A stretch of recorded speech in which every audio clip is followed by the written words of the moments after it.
Hello guys, nandito kami sa mini park at ngayon mag-aral muna tayo patungkol sa mga dinosaurs.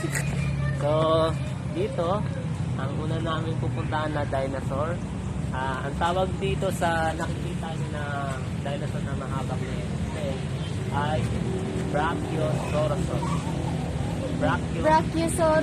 Brachiosaurus.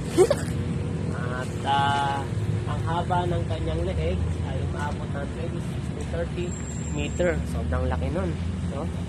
At siya ay kumakain ng mga ginkgo. Ano ba yung ginkgo? Siya ay nabuhay noong 161.2 million years ago hanggang sa 145 million years ago.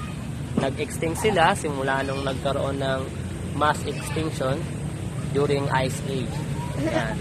Saan mo galing yun? At Shout out sa dinosaur na yun. shout out sa dinosaur na yun. Sana buhay ka pa para pag meron kaming kukuhaing mataas na lugar, makakatulong ka sa amin. Then dito naman, ito namang nakikita nyo parang natutulog na dinosaur. Ay, sorry. Na kulay green.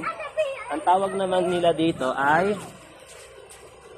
Sleeping Ankylosaurus. Sleeping Ankylosaurus.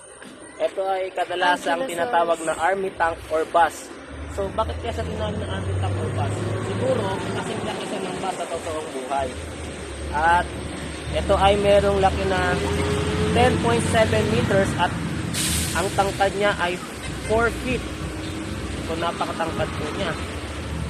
1.2 meters.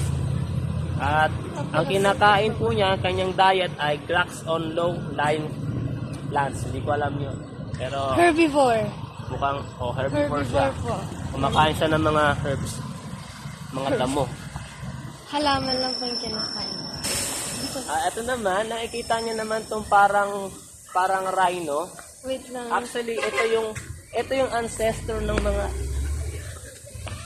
ancestor ng mga Wait lang.